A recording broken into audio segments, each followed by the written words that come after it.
अरे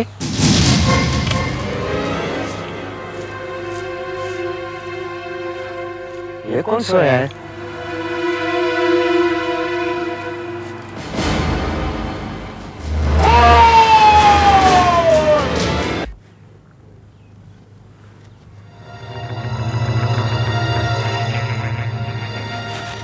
इसके शरीर में अकड़न शुरू हो चुकी है। इसके शरीर की अकड़न इसकी छाती तक पहुंच गई है एसीपी साहब। मेरे ख्याल से इसकी मौत कोई 8-9 घंटे पहले हुई होगी। अभी 7 बजे, इसका मतलब है मौत 10 या 11 बजे के बीच हुई होगी। एक बात और, इसकी छाती पर वार किया गया है। सर, फ्रेडरिक्स, ये चाबी मिली। सर, से ये देखिए, वॉलेट।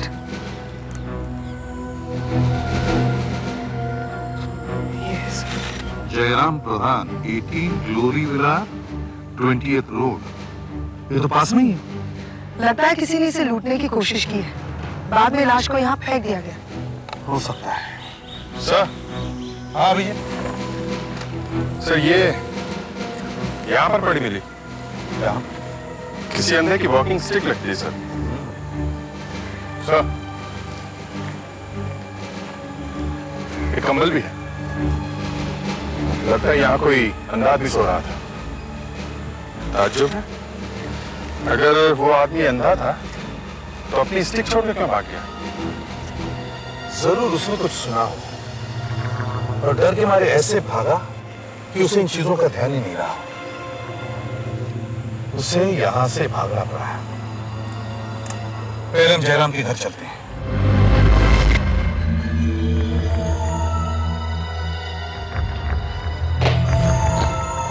सर, लगता है घर में कोई नहीं है, ताला लगा हुआ है। कल रात से आदमी वहां मरा पड़ा है, फिर भी किसी ने उसे ढूंढने की कोशिश नहीं की, ना किसी ने रिपोर्ट लिखवाई। कहीं अकेला तो नहीं रहता था। सर, जो लाश के पास से चाबी मिली है, खोल कर देखें। हाँ चलो।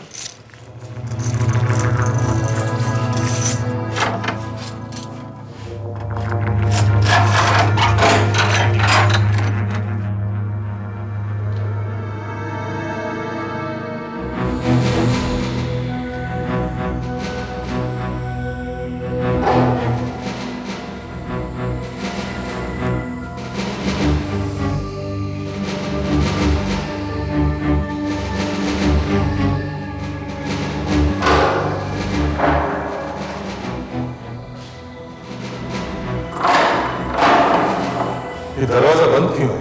अभिजीत, सर, चाबी लगाकर देखो ये खुलता है क्या?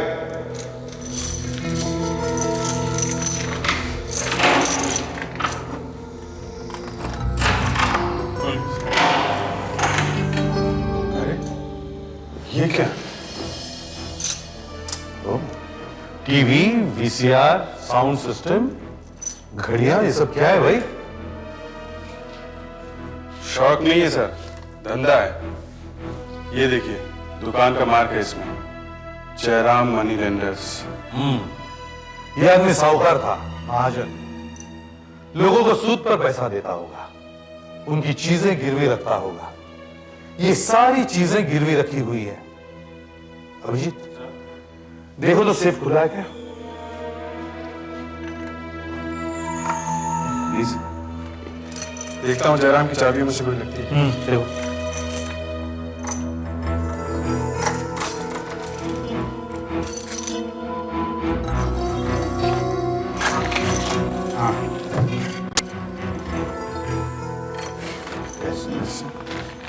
सौ 500 500 1,20,000 रुपए।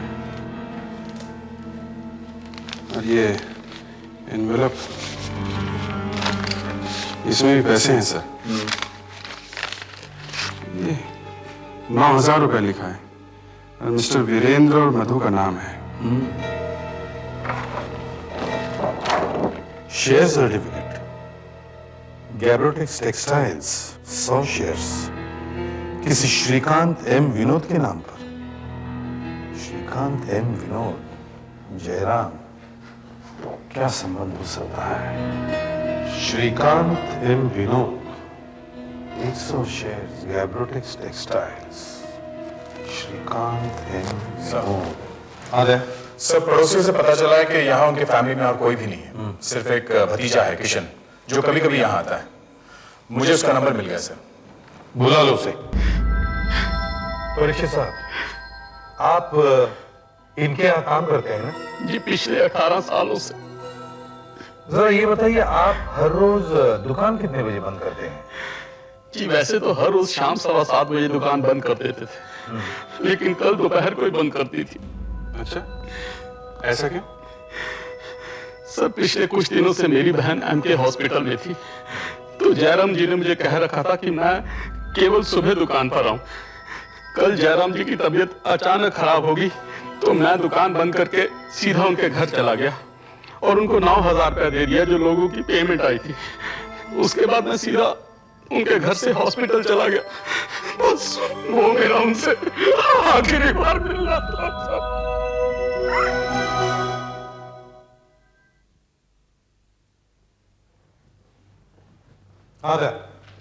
सर, मैंने उस एरिया के सब गुंडों के पुलिस रिकॉर्ड चेक किए, तो ये कल्लू मिला, उसी एरिया का है सर। 2 बार पकड़ा जा चुका है, ऋत्विक पार्क के पास लोगों को चाकू दिखाकर लूटते हुए। 1.5 साल की सजा भी काट चुका है। 3 महीने पहले सर जेल से छूट कर आया ये। अच्छा, पहले तो सिर्फ लूटता था, अब खून भी कर दिया चाकू से। नहीं साहब, मैंने काम छोड़ दिया साहब। अब मैं स्प्रे पेंटिंग करता हूँ साहब, कार पेंट करता हूँ साहब, और मेरा स्कूल से कोई लेना देना नहीं है साहब। तुम ये बताओ कि कल रात 11 बजे तुम कहाँ थे? मैं वक्त साहब में था साहब, काम कर रहा था। अगर आप लोगों को मेरी बात पर भरोसा नहीं है साहब, तो आप मेरे मालिक से पूछताछ कर सकते हैं। मैं सुबह 5 बजे तक वहीं था। और एक बात बोलूँ साहब, जिसने भी ये काम किया है ना साहब, बहुत ही घटिया किस्म का आदमी रहा होगा, वरना इस बूढ़े आदमी को क्यों मारता वो? जरूर कोई सर फिरा रहा होगा, जरूर कोई गर्दुल्ला होगा, ड्रग्स लेने वाला। अच्छा, ये हमें वही पास में मिला, किसी अंधे का होगा, सो रहा होगा। इसके बारे में तुम कुछ बता सकते हो? हाँ साहब, इसके बारे में मैं तो जरूर बता सकता हूँ। ये जरूर खरियाली का होगा, वही पार्क में सोता है। खड़ियाली? ये कैसा नाम है? नाम तो नहीं मालूम साहब। अंधा है, टूटी फूटी घड़ी पहनता है, चलती नहीं है साहब, फिर भी वो पहनता है। भिखारी है, यही बगल में नाके में रहता है। आपको वो वही मिलेगा साहब। मदद करो साहब, गरीब अंधे की मदद करो साहब, अंधे की मदद करो, गरीब अंधे की मदद करो साहब, गरीब अंधे की मदद करो। मदद चाहिए? ये लो आपकी छड़ी और ये कंबल भी। ऋत्विक पार्क में भूल आए थे 12 तारीख की रात को।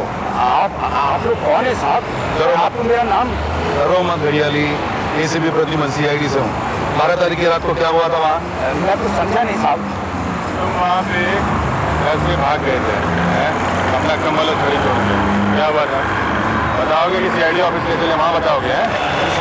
मैं तो सो रहा था साहब, मैं सो रहा था साहब वहाँ बेंच पर, वहाँ रोज सोता हूँ साहब। वहाँ पर बहुत जोर से आवाज हुई और मैं जाग गया।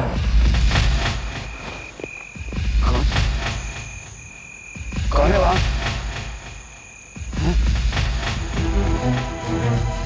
मुंह पे गर्म लगता है, बत्ती जलाई है क्या? कौन? मुझसे क्या चाहिए? मैं अंधा हूँ साहब, मैं भीख मांगता हूँ। मुझसे क्या चाहिए? बोलो, बोलते क्यों नहीं? सचमुच अंधे हो? सचमुच में अंधा हूँ साहब। ये देखिए मेरी छड़ी। चलो और भाग यहाँ से, चल भाग जा यहाँ से, भाग।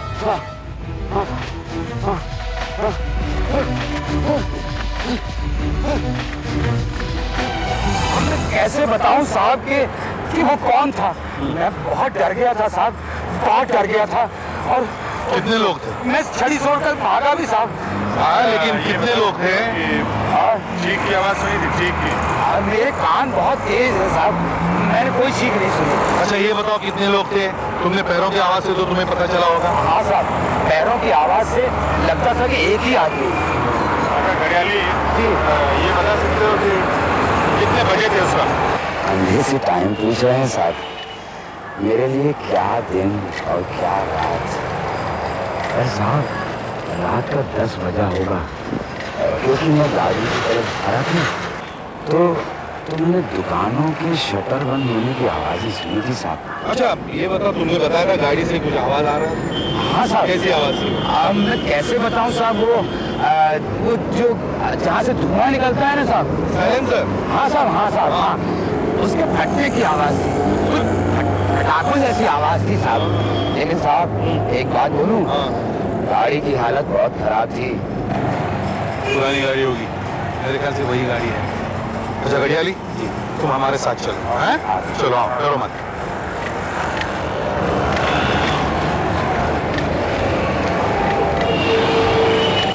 गाड़ी स्टार्ट करके देखते हैं कि कैसी आवाज आती है।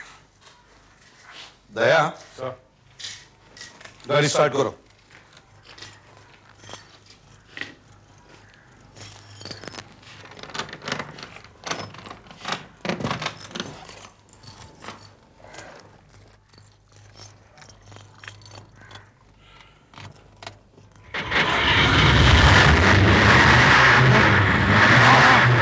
ऐसी आवाज़ थी साहब, ऐसी आवाज़ थी, यही आवाज़ है, यही गाड़ी है साहब।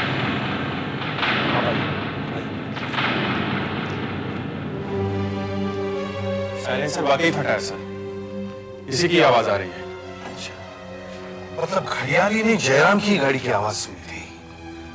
जयराम की गाड़ी पार्क में गई थी। दया, गाड़ी चेक करो। सर अच्छी तरह से चेक करो।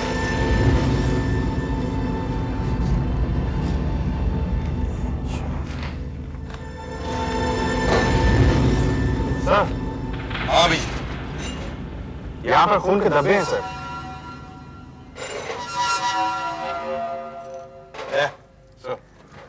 गाड़ी से फिंगरप्रिंट्स ले लो, स्टीयरिंग व्हील से, दरवाजे से, हैंडल से, सब जगह से। बाकी लोग मेरे साथ आओ।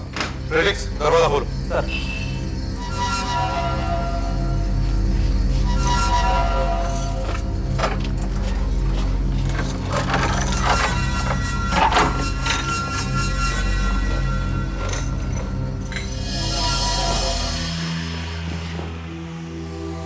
सूखा हुआ खून है। लगता है किसी ने पोंछने की कोशिश की, मगर खून टाइल्स में रह गया।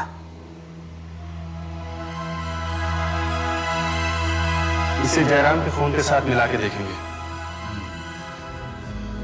इसका मतलब है जयराम का खून यहाँ घर पर हुआ है।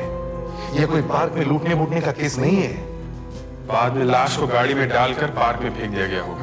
और फिर कातिल यहाँ आया और गाड़ी छोड़कर चला गया। सर, आ जाए। सर कार के स्टीयरिंग पर, हैंडल पर और दरवाजे पर कोई भी निशान नहीं। सब कुछ अच्छी तरह से साफ कर दिया गया है। सेफ में लाख रुपए से ज्यादा पैसे पड़े हैं। जयराम के कीचेन में सेफ की चाबी है, फिर भी पैसे वैसे के वैसे किसी ने हाथ तक नहीं लगाया। इसका मतलब है जयराम का खून पैसे के लिए नहीं हुआ, ये कोई और ही मामला है। सर, किशन जयराम का इकलौता वारिस है। हो सकता है ये काम उसी का हो। सर, आशा, सर किचन में ये प्लेट मिली है, इसमें राजमा के कुछ दाने हैं और डस्टबिन में ये एल्यूमिनियम फॉइल मिला है सर, इसमें आलू पराठे के कुछ टुकड़े हैं। मतलब जयराम ने खाना बाहर जाकर नहीं खाया, उसने घर पर ही खाना खाया और खाना खाते ही उसे मार दिया गया यहीं पर। आसपास के सभी होटलों में जाकर चेक करो, पूछो उस रात यहां खाना देने कौन आया था।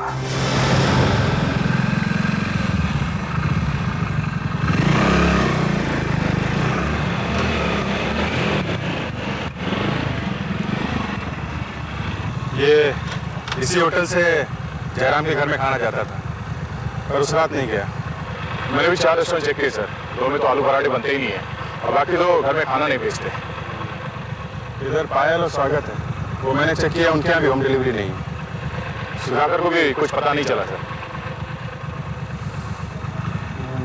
इस एरिया के लगभग सारे होटल चेक हो गए, किसी के यहाँ आलू के पराठे नहीं है, किसी के यहाँ होम डिलीवरी नहीं है, तो ये जयराम के घर खाना गया कहाँ से?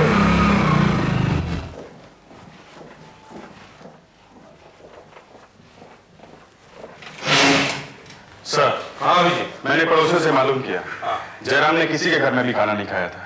दरअसल वो किसी के घर आता जाता नहीं था। उसके एक दो दोस्त हैं, लेकिन टाउन में रहते हैं, कोलाबा की तरफ, और उस दिन उनमें से कोई भी जयराम से नहीं मिला था। तो फिर खाना आया कहां से? हो सकता है खूनी खाना ले आया हो। जयराम की तबीयत ठीक नहीं थी, खाना लाने के बहाने उसके घर घुसाया और उसे मार डाला। आओ इस किशन से बात करते हैं। हाँ किशन साहब, तो बताइए 12 तारीख की रात 10 और 12 बजे के बीच आपका मैं पर आप मुझसे हाँ, मैं सीधे पॉइंट पर आता हूं।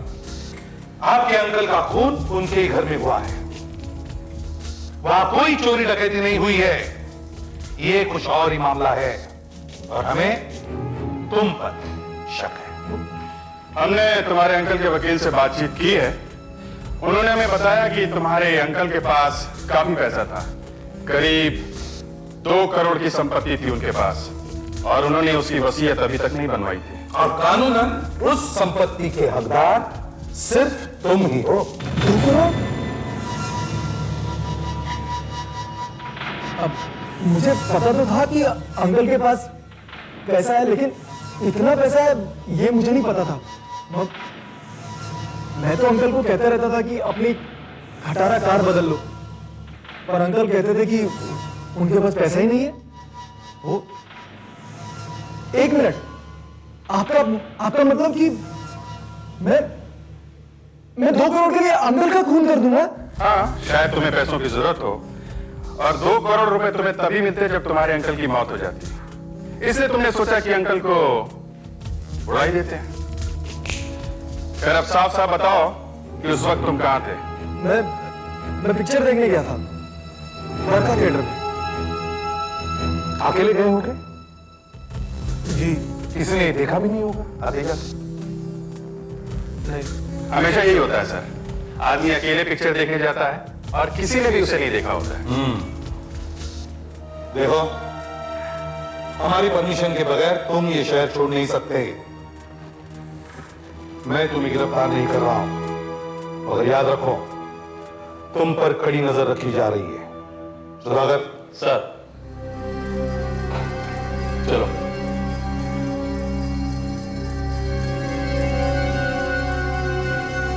उसे देखिए, याद रखो।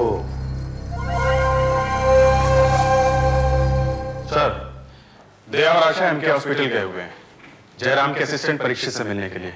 वो वहीं बैठा है अपनी बीमार बहन के पास। उससे ये पता करेंगे कि और किन किन लोगों ने जयराम से पैसे ले रखे हैं।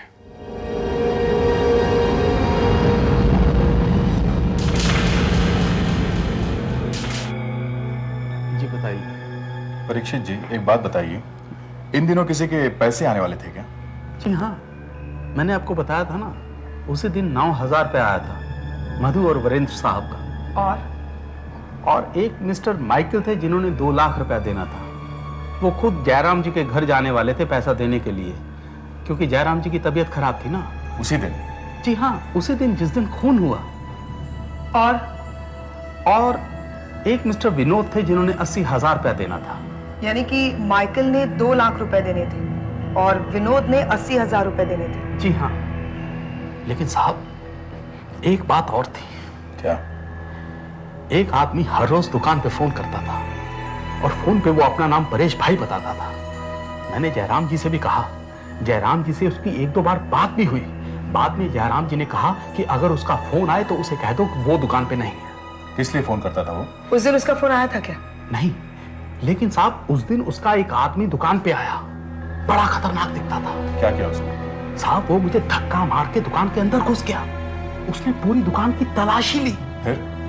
फिर साहब उसने दुकान से एक फोन किया और वहां से चला गया। फिर आपने क्या किया? मैं क्या करता साहब, मैं तो डर के मारे दुकान बंद करके चला गया। और उसके बाद से दुकान आज तक बंद है? जी हाँ।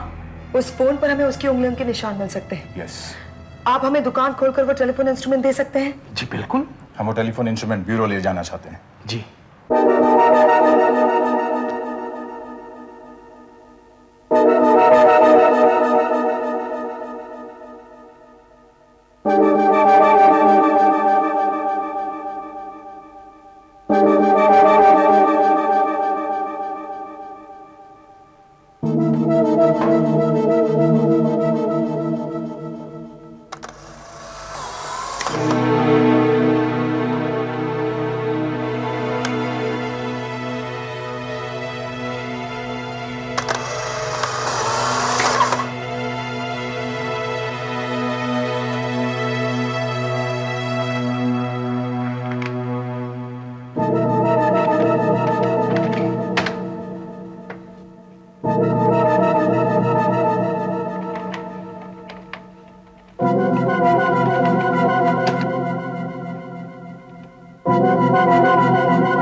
मुरुगन 1992 में मारपीट के जुर्म में 6 महीने की कैद, रहता कहां? 15 मांडोली चाल, केरकर रोड। अच्छा, एक मिनट।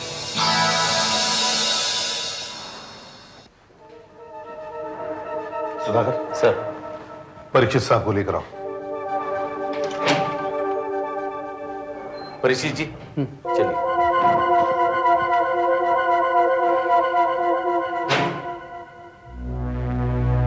आइए। सॉरी सर, मैं जरा हॉस्पिटल गया था इसलिए आने में थोड़ी देर हो गई। कोई बात नहीं, कोई बात नहीं, बस एक छोटा सा काम है। जी। आप जरा फोटो देखकर बताइए कि क्या ये वही आदमी है जो आपके दुकान में आया था? आइए ना, जरा ध्यान से देखिए। यही है, बिल्कुल यही है, यही है वो पहलवान सर। यही है जी। मुरुगन, मुरुगन को लेकर आओ। जरूर जयराम के खून से इसका संबंध है। हेलो एसीपी साहब, दया बोल रहा हूँ। सर मैंने मांडोली चाल चेक कर लिया सर, पर वहाँ मुरुगन के बारे में कुछ पता नहीं चला। लगता है वो वहाँ रहता तो था, मगर कुछ 10 महीने पहले वो एरिया छोड़कर चला गया सर। सर नहीं सर, कोई कुछ बोलने के लिए तैयार ही नहीं है। पड़ोसियों ने तो अपने मुंह पर टेप लगा रखी है। फिर पास वाले चाल में एक टपोरी मिल गया सर, बिल्कुल तोता निकला। 2-4 दाने डाले तो फटाफट बोलने लगा। बता रहा था कि मुरुगन दारू का गुलाम हो गया है सर। सर मैं वही करके आ रहा हूँ सर। इतने अड्डों में जा चुका हूँ कि अब मेरे कपड़ों में से दारू की बू आ रही है। अभी और एक बार जा रहा हूँ, अगर वहां कुछ पता चलता है तो मैं आपको फोन करके बताता हूँ सर। हाँ sir, okay, thank you sir. Sir, mister Vinod. हाँ मिस्टर विनोद, आपने मिस्टर जयराम के 80,000 रुपये देने थे ना? जी देने थे, वो ठीक है, पर उसके लिए मेरे पास अभी 2 दिन का टाइम बाकी था। और वैसे भी मैंने अपने 100 शेयर्स उनके पास अमानत के तौर पर रखे हुए थे। आपको मालूम मेरे शेयर्स की कीमत कितनी है? 1 लाख रुपए, और जबकि मुझे देने थे उनके कुल 80,000 रुपए। ये कैब्रोटेक्स टेक्सटाइल के शेयर थे ना आपके? जी हाँ सर, वही जो जयराम के सेफ में रखे थे। जी हाँ वही। अब भला आप बताइए, ऐसे में क्यों उनका खून करने लगा मैं? अच्छा एक बात बताइए, 12 तारीख की रात को आप कहां थे? जी मैं तो अपने घर पर ही था। अच्छा, और आप माइकल साहब, आपको क्या कहना है? देखिए साहब, मैं जयराम के घर शाम के करीब 5:30 बजे पहुंचा था और उन्हें पैसे देकर आया था। 500-500 रुपए के 4 बंडल और 100-100 रुपए के 2 बंडल, 2,20,000 रुपए। ये 20,000 रुपए इंटरेस्ट। एक मिनट, लेकिन हमें सेफ में तो सिर्फ 1,20,000 रुपए ही मिले हैं। मगर मैं उन्हें पूरे 2,20,000 रुपए देकर आया हूं। मेरे पास रिसीट है, देखिए उन्होंने मुझे ये रिसीट दी थी और यहां पर उनके सिग्नेचर भी हैं।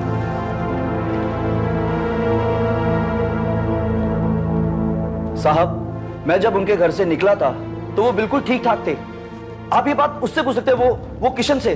जब मैं उनके घर से निकल रहा था तो वो अंदर घुस रहा था। हाँ, वो तो हम उससे पूछेंगे ही, और ये भी पता करेंगे कि ये रसीद असली है या नकली। ये देखिए, ये जयराम के सिग्नेचर है। ये मैंने उसके ऑफिस में जो पेपर्स थे वहां से उठाए, और ये वो साइन है जो उस रसीद पर थे जो माइकल ने आपको दी। लेकिन ये साइन असली है कि नकली? मैं इन दोनों को मिला करके देखता हूं, दोनों को सुपर इंपोज करके देखता हूं।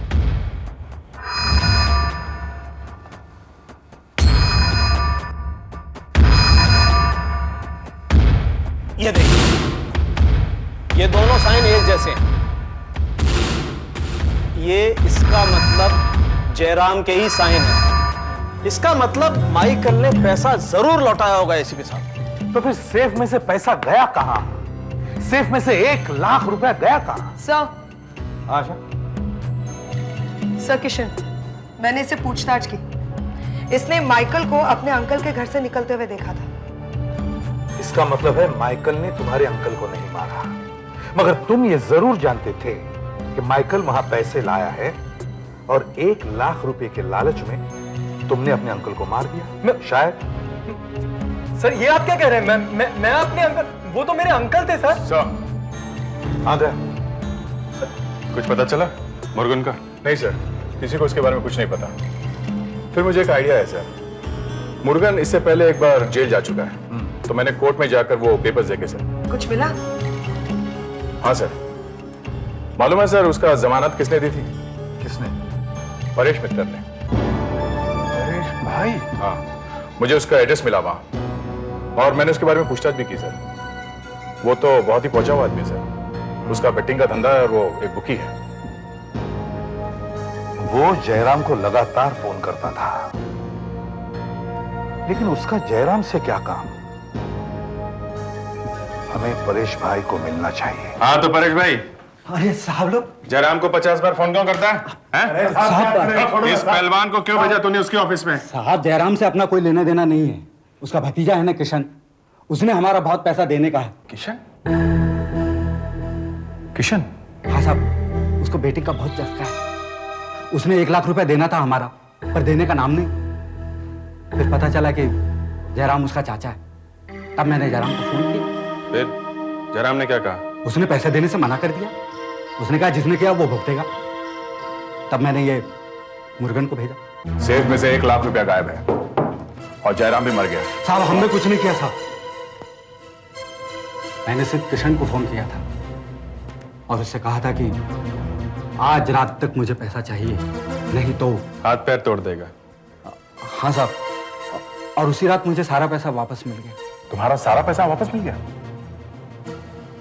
1 लाख रुपए वापस मिल गए? हाँ साहब, रात को कोई 12:30 बजे थे। किशन खुद आया था पैसे देने। आप उससे पूछिए ना। मैं मानता हूँ साहब, मैं जुआ खेलता हूँ। मैं ये भी मानता हूँ कि मैंने परेश भाई को 1 लाख रुपए देना था। तुम जानते थे कि अगर तुमने परेश भाई का कर्जा नहीं लौटाया तो परेश भाई कुछ भी कर सकता है, इसलिए तुम अपने चाचा के पास गए पैसे मांगने के लिए। उन्हें खुश करने के लिए तुम उनके लिए खाना भी ले गए। फिर भी तुम्हारे चाचा ने मना कर दिया, इसलिए गुस्से में आकर तुमने उन्हें मार डाला, और फिर सेफ में से 1 लाख रुपए ले लिए। नहीं साहब, नहीं, ये झूठ है साहब। साहब, मैं वहां गया जरूर था, लेकिन मैं कोई खाना वाना लेकर नहीं गया था। मैं तो अंकल से पैसे मांगने गया था। मैंने उनसे बहुत मिन्नत की साहब, लेकिन उन्हें मुझे पैसे नहीं दिए और मुझे घर से बाहर निकाल दिया। फिर तुमने परेश के पैसे कहां से लौटाए? हाँ, शाम तक तो तुम्हारे पास पैसे थे नहीं, और रात में तुम्हारे पास 1 लाख रुपए आ गए। कहां से आए ये पैसे? कहां से? मेरा एक दोस्त है अमरीश, मैं उससे पहले भी पैसे मांग चुका हूं। मैं अब उससे पैसे मांगना नहीं चाहता था, पर परेश भाई के डर की वजह से मैं फिर से उसके घर पहुंच गया था। मैंने उससे बहुत मिन्नत की, 1 घंटा उसे पटाया, फिर उसने मुझे पैसे दे दिए। अच्छा, अमरीश तुम्हारे कॉलेज का दोस्त है? उसका पता क्या है? ये अमरीश को भी अभी जाना था। यही तुम्हारे दोस्त का घर? जी। कहाँ है वो? सर, मैं पड़ोसियों से पूछकर आ रही हूँ। अमरीश लंदन गया है, 15 दिन बाद लौटेगा। सर आप मेरा विश्वास कीजिए, 12 तारीख की रात को ही मैंने अमरीश से पैसे लिए थे परेश भाई को देने के लिए। देखो, कहानी मत बनाओ। तुम्हें पता था वो देश के बाहर है, इसलिए मुझसे पूछेंगे कैसे? देखो, परेश भाई तो तुम्हें छोड़ने वाला नहीं था, इसलिए तुमने अपने अंकल को पटाने की कोशिश की, लेकिन कोई फायदा नहीं हुआ। नहीं सर, मेरा विश्वास कीजिए, मैंने अपने अंकल को नहीं मारा है। अब तो अंकल का सारा माल मत्ता तुम्हारा ही है। अपने लिए महंगा सा वकील कर लो, फंस चुके हो तुम।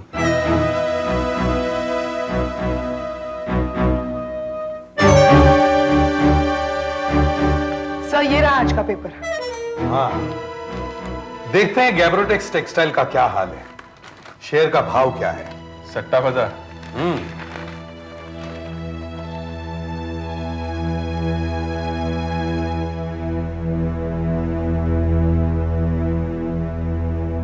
गैब्रोटेक्स टेक्सटाइल्स 350 रुपये। व्हाट?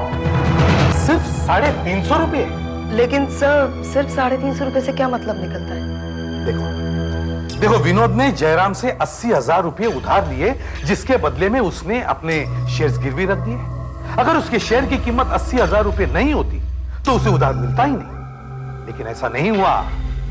विनोद के शेयर्स की कीमत सिर्फ 35,000 रुपये है, मगर उसने उधार लिए 80,000। यही कुछ गड़बड़ है, यही कुछ गड़बड़ है। मुझे लगता है विनोद ने कोई दूसरे महंगे शेयर्स गिरवी रख दिए, जो उसने बाद में वहां से गायब कर दिए, और उसके जगह ये सस्ते वाले शेयर्स रख दिए सेफ में। बस इसी बीच या इसके पहले जयराम का खून हुआ। यही कुछ गड़बड़ है। सर, हॉस्पिटल चलते हैं, वहां परीक्षित से पूछते हैं कि शेयर्स यही वाले थे या दूसरे। उसे जरूर पता होगा। हाँ सर, शेयर्स तो गैब्रोटेक्स के ही थे और पूरे 100 थे। उस समय मार्केट अच्छी थी और शेयर की कीमत 1 लाख के आसपास थी। परीक्षित क्या? कुछ नहीं हुआ स्वाति, तुम सो जाओ। सीआईडी ऑफिसर साहब। अच्छा, तो आप लोग जयराम जी के खून के बारे में पूछताछ करने आए हैं क्या? जी हाँ। सच, ये तो बहुत बुरा हुआ। आप लोगों को जरूर पता लगाना चाहिए कि इतने अच्छे आदमी का खून किसने कर दिया। उसे सजा जरूर मिलनी चाहिए। उसे आप जरूर सजा दिलवाइए।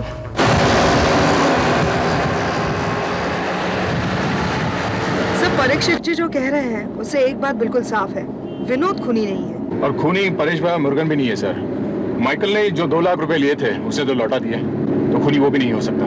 लगता तो मुझे भी यही है, पर एक बात है, ये अब तक पता नहीं चला कि वो राजमा और आलू के पराठे आए कहां से। होटल वाला तो देकर नहीं गया। याद है बचपन में हम वो जिक्सॉ पजल का गेम खेलते थे, छोटे छोटे टुकड़े मिलाकर एक पिक्चर तैयार करते थे। कभी कभी एक टुकड़ा रह जाता था। बस हमारे इस केस का भी यही हाल है, एक टुकड़ा मिसिंग है, एक टुकड़ा नहीं मिल रहा है, इसलिए पूरी पिक्चर सामने नहीं आ रही है। एक बात और अजीब लगी सर, ये परीक्षित की बहन ने जयराम को अच्छा आदमी क्यों कहा? एक मिनट दे, एक मिनट रुको। रिवर्स लो।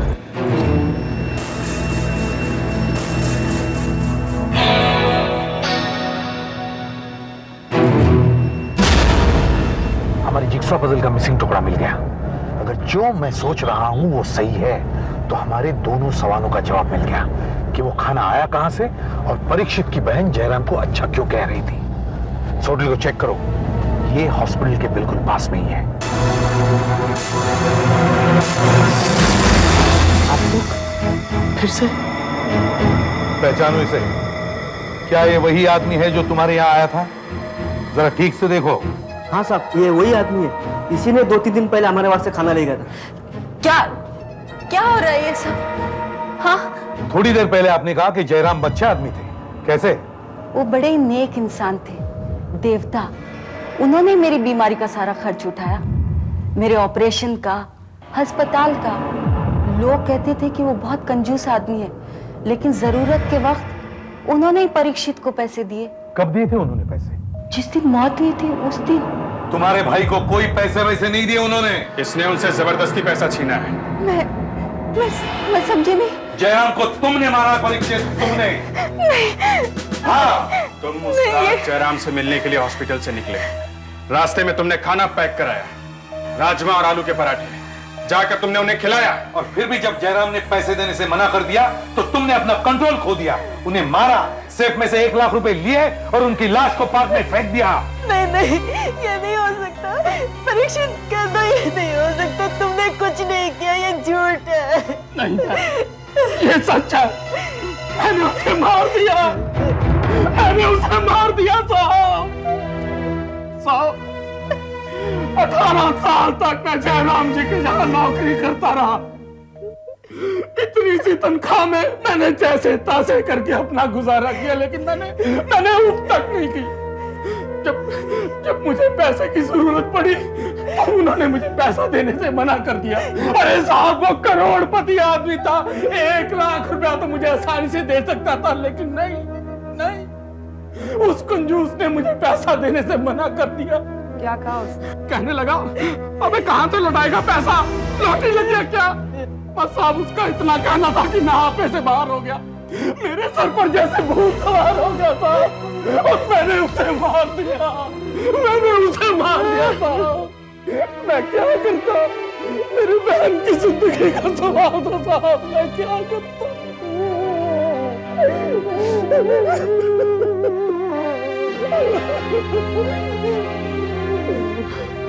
मुसीबत किस पर नहीं आती परीक्षित, हर कोई कातिल तो नहीं बन जाता। क्या कर दिया तुमने?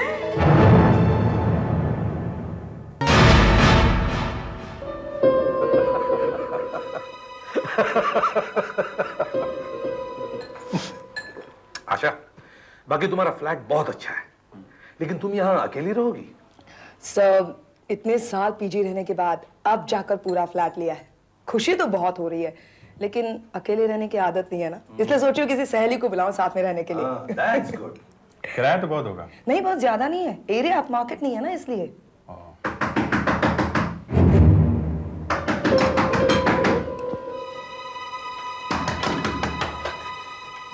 नमस्ते मैडम जी, मैंने सुना है यहाँ कोई सीआईडी ऑफिसर रहने के लिए आई है। जी हाँ जी, मैं आपके नीचे कमरे में रहता हूँ। मेरा नाम कुमार है। मैं बहुत विस्मित हूँ मैडम, प्लीज मेरी मदद कीजिए प्लीज। हम सब सीआईडी ऑफिसर्स हैं, बोलिए क्या बात है? जी, मेरा बेटा पता नहीं कहाँ चला गया है। वो मालूम नहीं वो जिंदा भी है और मर गया। ये क्या कह रहे हैं आप? हा? मर गया से क्या मतलब है आपका? मेरे बेटे ने इंजीनियरिंग का एग्जाम दिया था सर। वो बहुत ही ब्रिलियंट स्टूडेंट है सर। 12वीं कक्षा में उसके 88% मार्क्स आए थे और आज उसका इंजीनियरिंग का रिजल्ट आया है। आप ही के पास आ रहा था कुमार साहब। मैं मुझे पता है आपको भैया के रिजल्ट का कितना इंतजार है। लाओ, शुक्रिया। वो 173208 यही नंबर था ना बेटे तुम्हारा? जी हाँ, ये देखो 173208 16918 168 171, ये यहाँ 171 171130 171123। हाँ, इसके बाद तो 184 हो गया शुरू, 184453। हाँ, तुम्हारा नंबर तो यहाँ है ही नहीं। तुम्हें अपना नंबर अच्छी तरह याद है ना? देखो। हाँ, 173208 ही तो है। अरे लेकिन यहाँ तो 171123 के बाद 184453 है। तुम्हारा नंबर तो है ही नहीं, इसका क्या मतलब हुआ? इसका मतलब मैं फेल हो गया। मैं एंट्रेंस एग्जाम में फेल हो गया बाबा। मैं फेल हो गया मैं।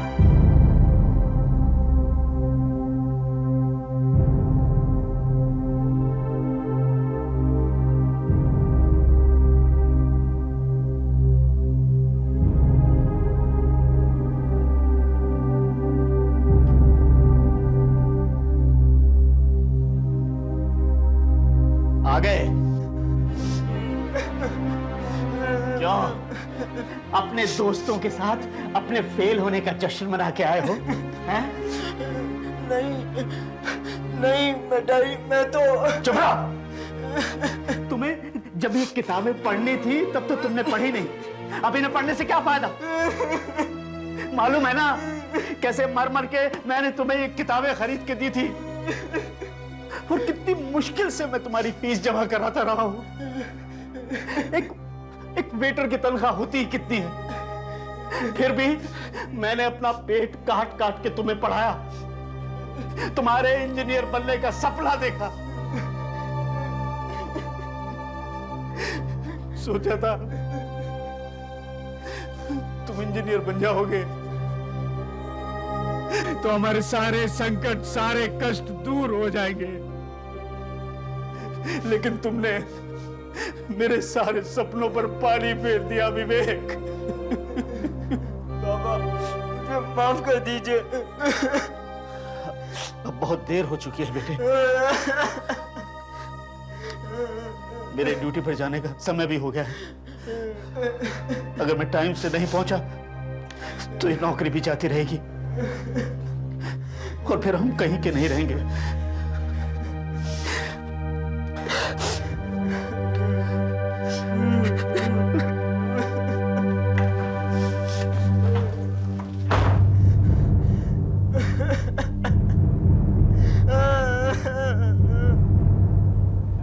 तुम्हें विवेक पर इतना नाराज नहीं होना चाहिए था। तुमने बहुत गलत किया है कुमार। ए वेटर, यस। 2 और बियर लाना। अभी लाए साहब। देखो थोड़ा जल्दी करो। Yes sir. तुम्हारा बच्चा पढ़ने में तो तेज था। अगर वो तेज था तो फेल कैसे हो गया प्रकाश? हो जाता है कभी कभी। तुम क्या समझते हो कि विवेक जानबूझकर फेल हो गया है, या उसने ठीक से पढ़ाई नहीं की है? क्या उसे पता नहीं था कि तुम कितनी मुसीबत से उसकी पढ़ाई का खर्च पूरा करते हो? वो खुद भी तो ट्यूशन लिया करता था। ये क्या मुसीबत है बेटर? बियर लाने को बोला ना, ले क्या? 1 मिनट साहब, अभी लेकर आया। ये शुक्र करो कि तुम्हारा बेटा ऐसा नहीं है, शराब पीकर बाप के पैसे लुटा रहे हैं। तुमने विवेक को डांटकर बहुत गलत किया है कुमार, बहुत गलत। जब तुम्हें उसके फेल हो जाने पर इतना बुरा लग रहा है तो सोचो उसे कितना बुरा लग रहा होगा। मुझे विवेक पर इतना गुस्सा नहीं करना चाहिए था। बहुत गलती की मैंने। मुझे विवेक को प्यार से समझाना चाहिए था। बेचारा इस वक्त घर पर अकेला बैठा होगा, इस वक्त मुझे उसके पास होना चाहिए। हाँ, मैं अभी छुट्टी लेकर के जाता हूं, उसे प्यार से समझाता हूं। विवेक, कहां हो तुम? मुझे माफ कर देना बेटा, मैं खामखा तुम पर गुस्सा हुआ। विवेक, विवेक, कहां हो तुम? विवेक,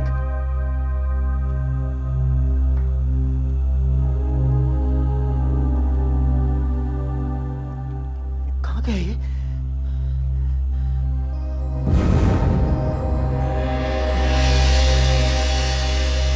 ये खत आदरणीय बाबा, मुझे माफ कर दीजिएगा। मैं जानता हूं मैंने आपको बहुत दुख पहुंचाया है। मैं आप पर और बोझ नहीं बनना चाहता, इसलिए मैं जा रहा हूं हमेशा के लिए। जब तक आपको ये मेरा खत मिलेगा तब तक मैं ये दुनिया छोड़कर जा चुका हूंगा। मुझे माफ कर दीजिएगा बेटा। विवेक, नहीं,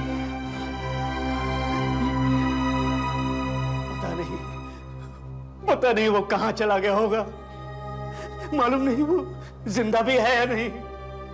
प्लीज प्लीज मेरी मदद कीजिए, मैं आप लोगों के हाथ जोड़ता हूं, प्लीज। आपने आखिरी बार अपने बेटे को कब देखा था? जी 7:30 बजे, जब मैं ड्यूटी पर जाने के लिए निकला था तब मैंने उसे देखा था। और आप वापस कब लौटे? जी 10:30 बजे। 10:30 बजे? तो फिर 7:30 और 10:30 बजे के बीच उसने ये नोट लिखा होगा और फिर वो घर से बाहर निकल गया होगा। आपने उसके दोस्तों को कांटेक्ट करने की कोशिश की? हो सकता है वो किसी को मिलने गया हो। जी जैसे ही मैंने खत पढ़ा मैं तो पागल हो गया। फिर मुझे याद आया कि मुझे किसी ने बताया था कि यहाँ एक CID ऑफिसर ने फ्लैट लिया है। फिर मैं आपके पास चला आया प्लीज मेरे बच्चे को बचा लीजिए प्लीज सर, वो कहीं कुछ कर ना बैठे सर।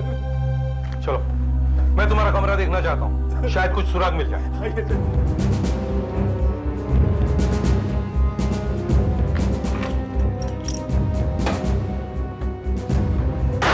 सर ये देखिए, ये है मेरा बेटा विवेक। क्या आप इसके दोस्तों को जानते हो? कैसे लोग हैं वो, कौन है, क्या हम उन्हें मिल सकते हैं? सर एक महेंद्र है, दूसरा जीतू, एक लड़की है रश्मि या रेशमा, ठीक से मुझे उसका नाम भी नहीं मालूम। सर मैंने अपने बच्चे की जिंदगी में कभी दखल नहीं दिया, कभी उसके दोस्तों के बारे में कुछ नहीं पूछा, मुझे उसके दोस्तों के बारे में कुछ भी नहीं मालूम। सर मेरे बच्चे को बचा लीजिए सर, इससे पहले वो कहीं आत्महत्या ही नहीं कर ले, बचा लीजिए प्लीज सर, बचा लीजिए। देखिए देखिए, हम कोई ना कोई रास्ता निकाल ही लेंगे, आप घबराइए नहीं। आप मेरे साथ 1 मिनट के लिए आइए, आइए आइए आइए मेरे साथ आइए।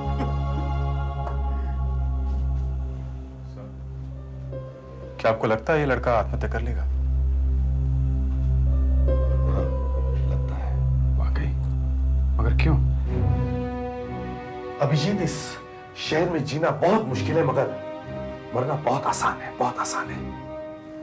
कभी कभी सोचता हूँ क्या हो गया है समाज को कि बेचारे बच्चे आत्महत्या करने पर मजबूर हो रहे हैं। हाँ सर, दिन पर दिन आत्महत्या करने वाले बच्चों की संख्या बढ़ती जा रही है। हाँ, लेकिन हम इस लड़के को मरने वालों की लिस्ट में आने नहीं देंगे। We have to save his life. Do you understand that?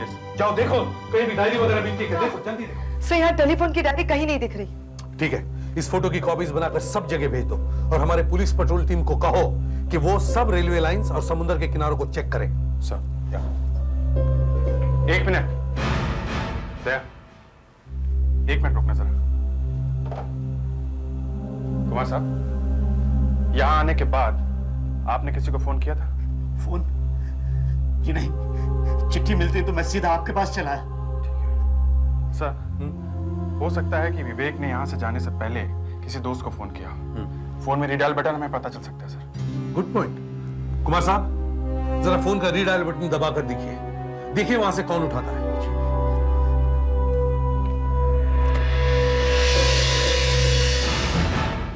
Hello जी, मैं विवेक का फादर बोल रहा हूं। जी आप कौन? 1 सेकेंड, रश्मि की मदर।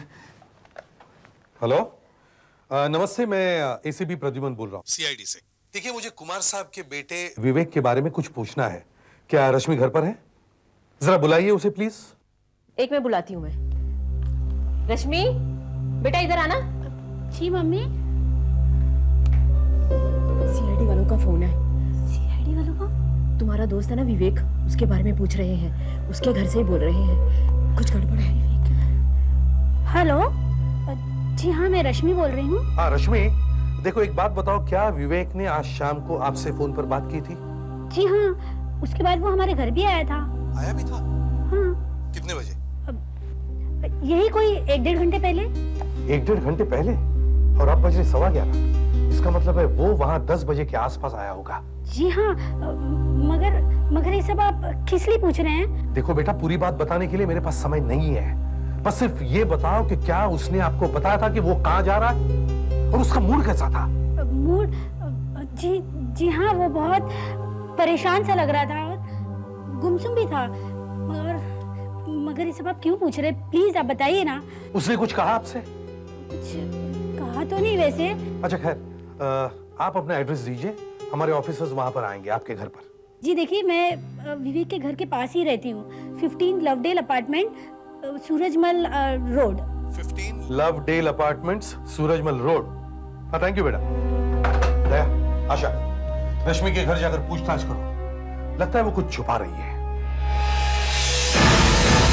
विवेक मेरा सबसे अच्छा दोस्त है, हमने एग्जाम्स की तैयारी साथ की थी। वो क्लास का स्कॉलर था और हमेशा पढ़ाई में मेरी मदद किया करता है। विवेक ने आज आपसे क्या बात की? पहले तो उसने फोन किया और कहा कि कुछ छोड़ना चाहता है और आकर ये किताबें और ये नोट्स मेरे पास छोड़ दिए। लेकिन क्यों? क्योंकि वो चाहता है कि किताबें और ये नोट्स में किसी जूनियर स्टूडेंट को दे दूं, क्योंकि वो दोबारा कभी एग्जाम में नहीं बैठने वाला है। फिर बिना कुछ बोले, बिना कुछ कहे चला गया।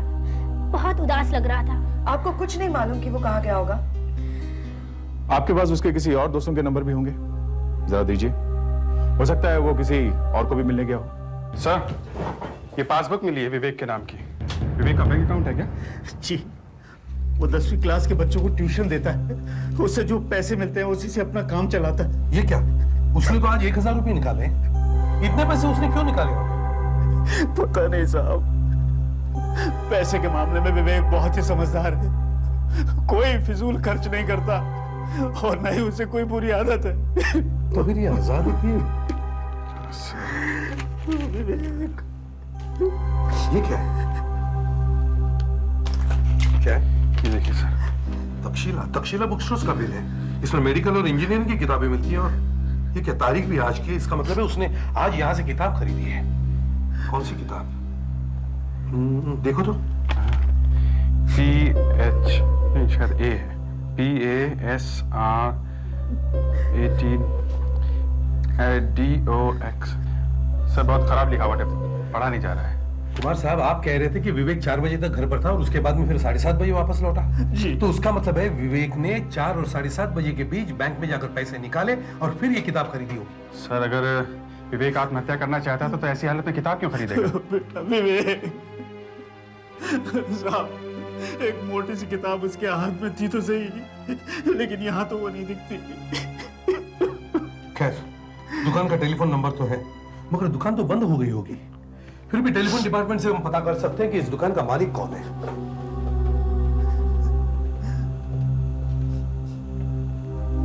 हाँ गावड़े साहब, मैं एसीपी प्रद्युमन बोल रहा हूँ, थोड़ी सी मदद चाहिए। देखिए, पार्ला में एक बुक स्टोर है, तक्षशिला बुक स्टोर, उसका टेलीफोन नंबर है 901145। क्या आप बता सकते हैं कि ये टेलीफोन नंबर किस नाम पर रजिस्टर्ड है? हाँ, मैं होल्ड करता हूं। हाँ, सूरज दर्शन। अच्छा, इन मिस्टर सूरज दर्शन का घर का नंबर मिल सकता है? हाँ हाँ, 9022354। Okay, thank you very much, thank you. 9022354। इससे पहले कि मेरा बेटा कुछ कर बैठे, उसे ढूंढ निकालिए प्लीज। हाँ मिस्टर सूरज दर्शन, देखिए मैं एसीपी प्रद्युमन बोल रहा हूँ, CID। काफी देर हो गई सर, अभी तक धवन आया नहीं। सर मैंने विवेक के सभी दोस्तों को फोन किया, मगर आज विवेक किसी को भी नहीं मिला और ना ही उसने किसी को फोन किया।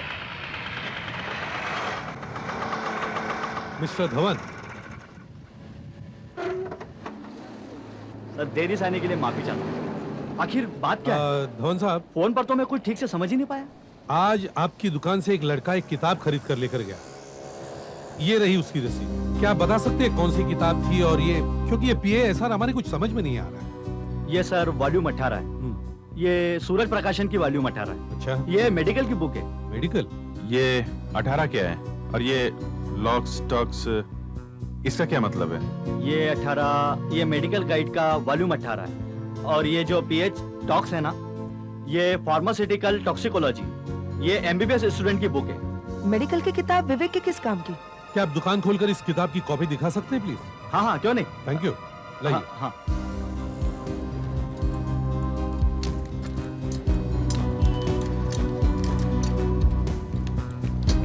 जरा जल्दी कीजिए, हमारे पास वक्त बहुत कम है। जी।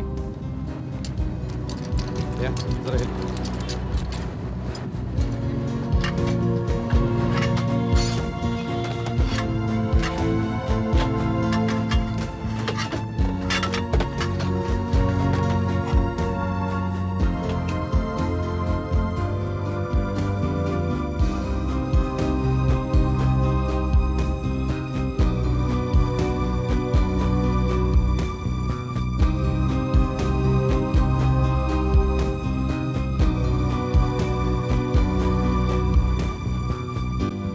फार्मास्यूटिकल टॉक्सिकोलॉजी, मालूम है ना क्या है ये? यस सर, जहरीली दवाइयों के बारे में। इस किताब में उन दवाइयों के बारे में लिखा है जिनका ओवरडोज लेने से मौत भी हो सकती है और जिनका इस्तेमाल बहुत सोच समझकर करना चाहिए। तो सर इसीलिए विवेक ने एक किताब खरीदी। क्योंकि वो आत्महत्या करने के लिए जहर लेने वाला था। वो लड़का कितने बजे यहाँ आया था? जरा बिल दे सकता हूँ? Bill number 702। सर मैं हमेशा रोज 8 बजे दुकान पर आता हूँ और जब मैं आज आया तो मुझे मेरे असिस्टेंट ने बताया कि उसने 1 घंटा पहले 700 नंबर की नई बिल बुक निकाली। मतलब 7 बजे, और 702 नंबर का बिल विवेक का है।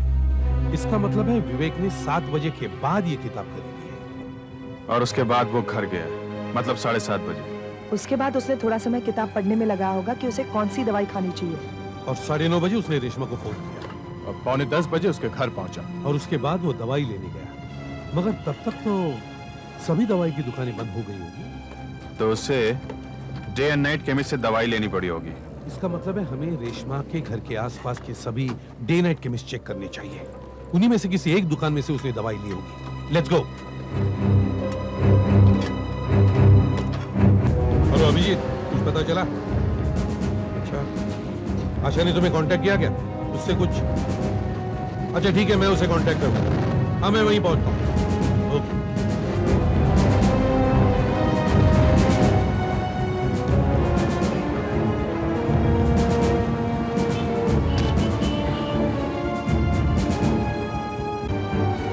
अभिजीत? नहीं सर, कुछ पता नहीं चला। मैंने विवेक की फोटो सबको दिखाई थी, पर इनका कहना विवेक इधर आया नहीं। मैंने भी पूरा किंग सर्कल एरिया चेक किया, कुछ नहीं। और आशा का भी फोन था, कह रही थी सायन में भी वो कहीं नहीं गया। पता नहीं विवेक ने दवाई कहां से ली होगी, जाने कहां होगा इस वक्त। कहीं उसने दवाई खा तो नहीं ली होगी सर? Let's go.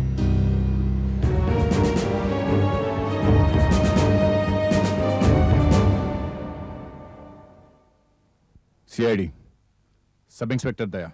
सीआईडी? एक बात बताइए, आपने इस लड़के को देखा है? हो सकता है ये यहाँ आज दवाई लेने आया हो।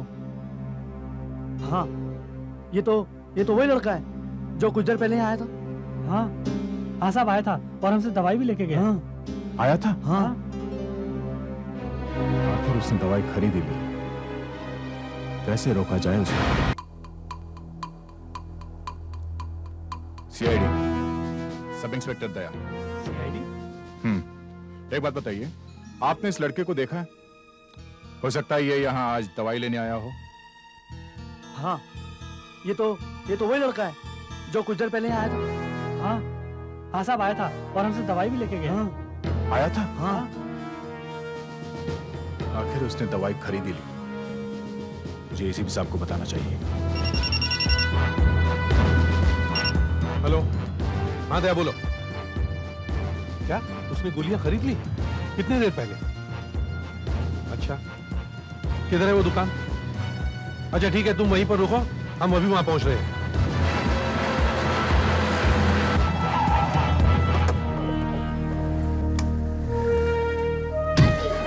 हाँ दया।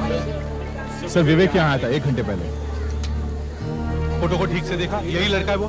हाँ सर, अच्छी तरह याद है। वो यहाँ आया था और नींद की दवाई मांग रहा था।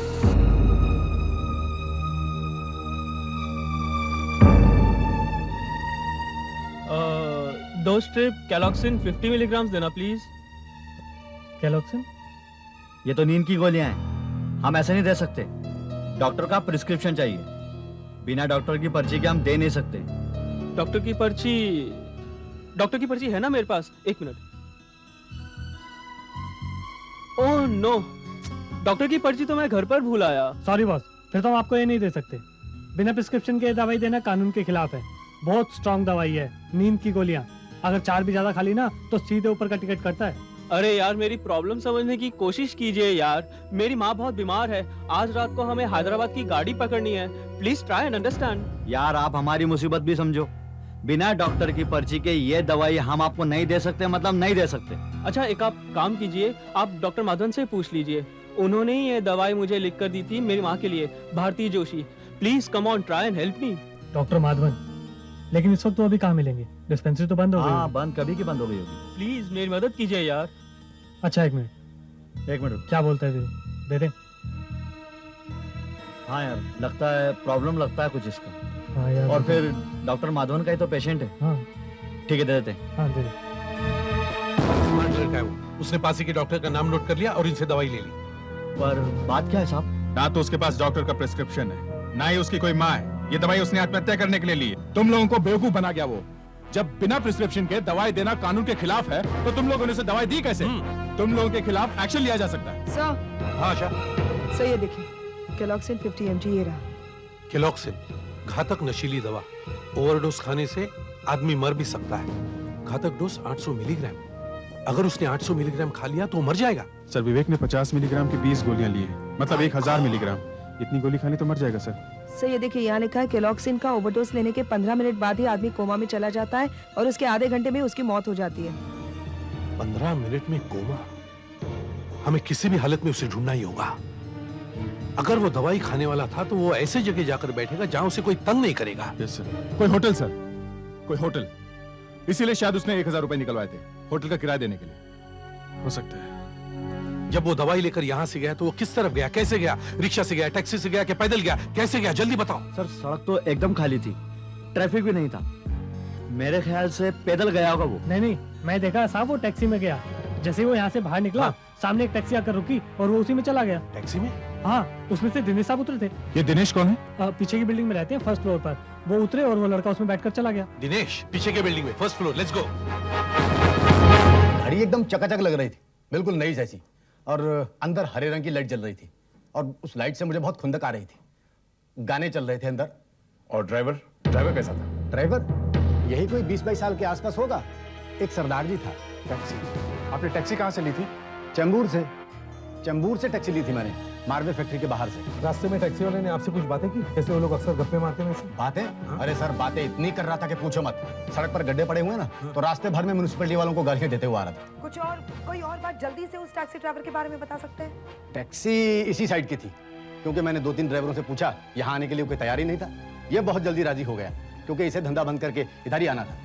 टैक्सी ड्राइवर एक सरदार जी 20-22 साल के आसपास। टैक्सी नहीं सी, उसके अंदर हरी लाइट जल रही थी और टैक्सी इसी एरिया की, मतलब मिलनी चाहिए। सर स्टेशन के पास टैक्सी स्टैंड है, हमें वहां से पता चल जाएगा। Let's go. Thank you very much. अरे ऐसी क्या आग लग गई यार?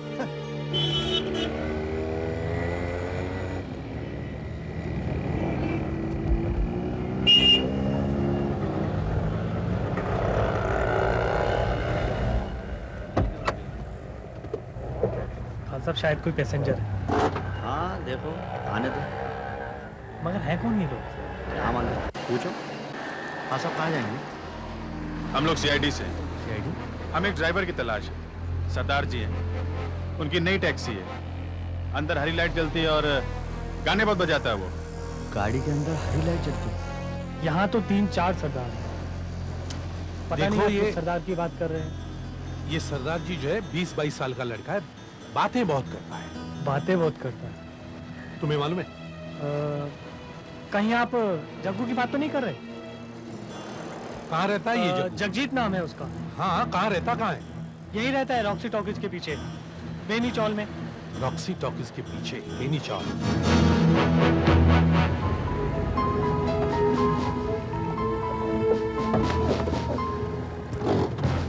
हाँ।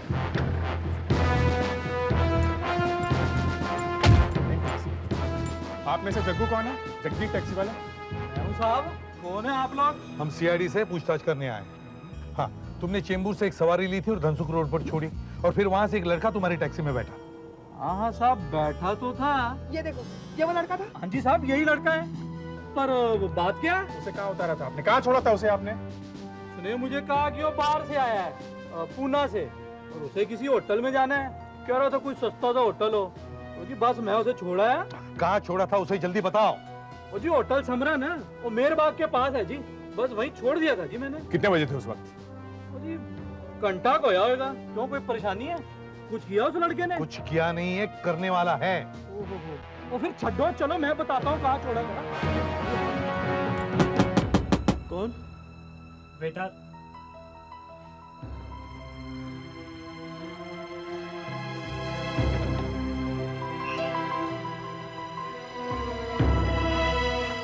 आपने पानी मंगाया था साहब? Thank you.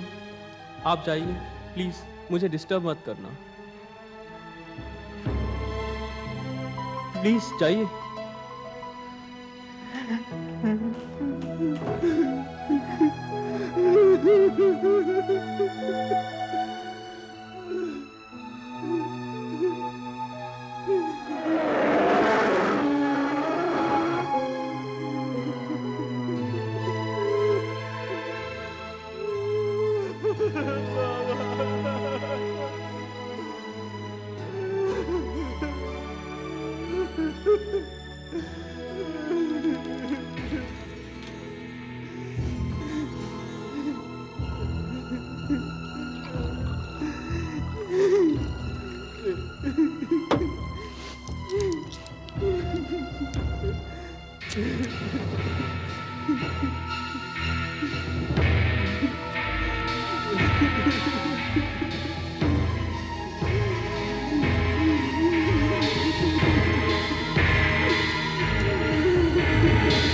Control room, hello control room, hello sir.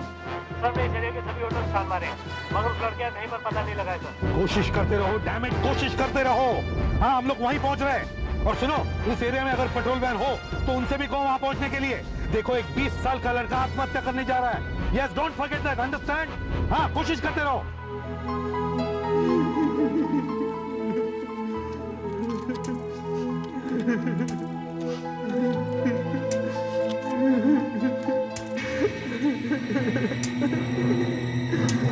भैया जल्दी चलो, सदाजी और कितनी दूर है ये होटल? इसी रोड पे सर, इसी रोड पे है, बस आगे ही है।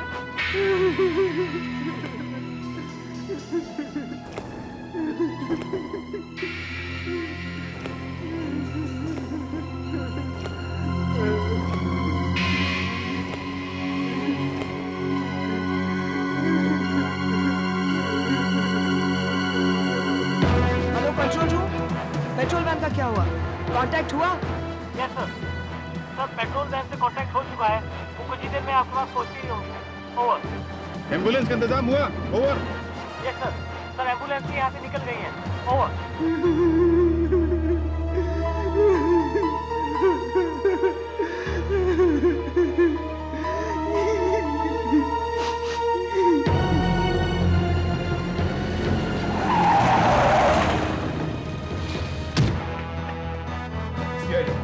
एक घंटे पहले यहाँ एक लड़का कमरा लेने आया था, कहाँ है वो?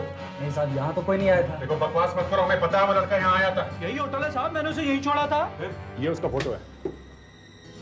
देखो, ये लड़का यहाँ आया था जरूर, चाहे उसने यहाँ रूम लिया हो या ना लिया हो।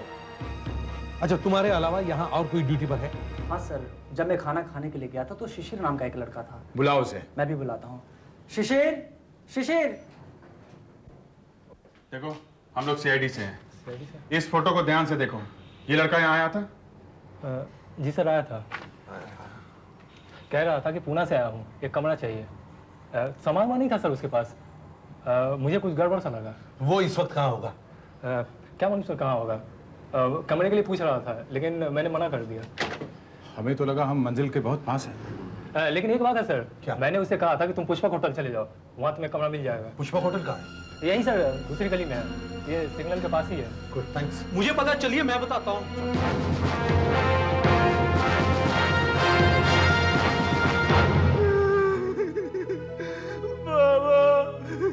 बाबा मुझे माफ कर दो बाबा, प्लीज बाबा, मुझे माफ कर दो।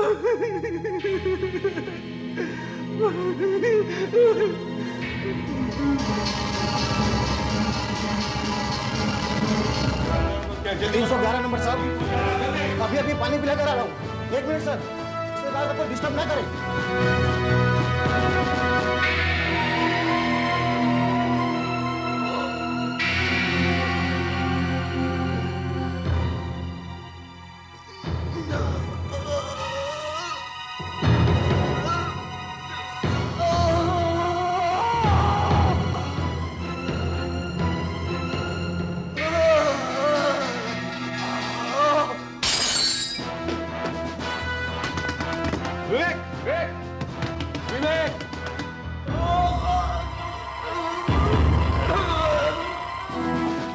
बिल लेकर जल्दी जल्दी जल्दी। विवेक,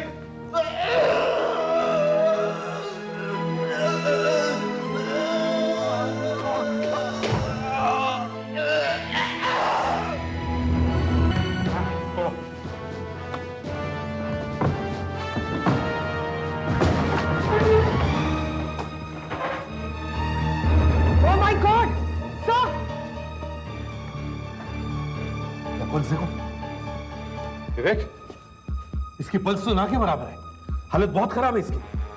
विवेक, विवेक, विवेक, डॉक्टर को बुलाओ जल्दी। Doctor, doctor! इसको बिस्तर पे लेटा देती है, आराम से। डॉक्टर साहब प्लीज।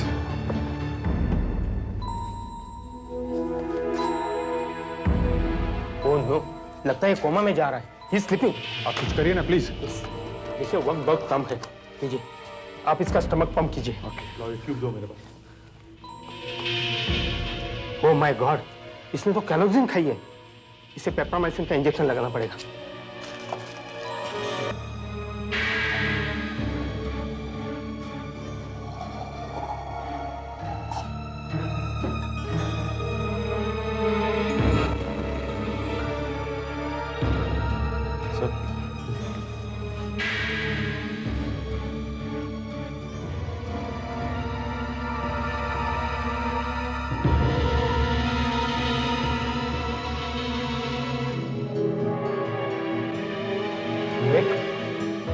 विवेक, विवेक, इसकी तबीयत तो और भी बिगड़ती जा रही है। अभी भी वक्त है। विवेक, विवेक, विवेक, विवेक, देखिए इसे सोने नहीं देना। विवेक, विवेक, विवेक, विवेक, विवेक, विवेक, विवेक।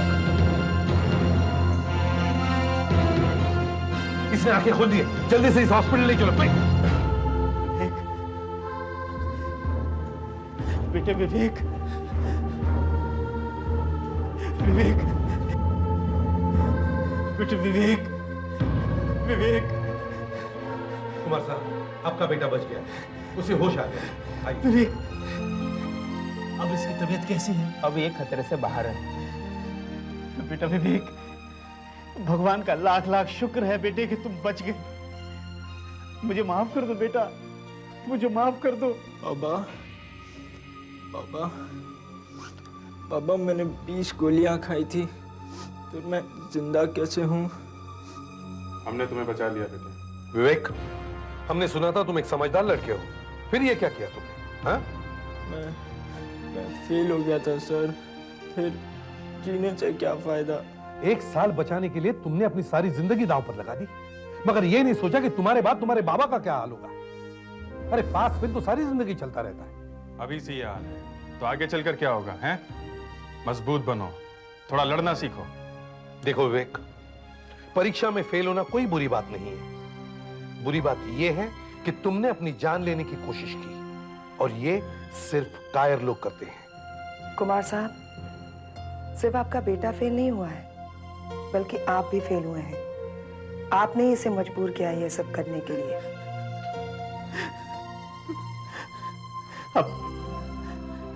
अब मेरी आंखें खुल गई हैं। बेटा, बाबा, बाबा, बेटा, अब भी कुछ नहीं बिगड़ा है। तुम फिर से मेहनत करो, मैं तुम्हारे साथ हूं। मुझे यकीन है तुम जरूर कामयाब होगे। हाँ, ऑल द बेस्ट विवेक। मेरा बेटा विवेक।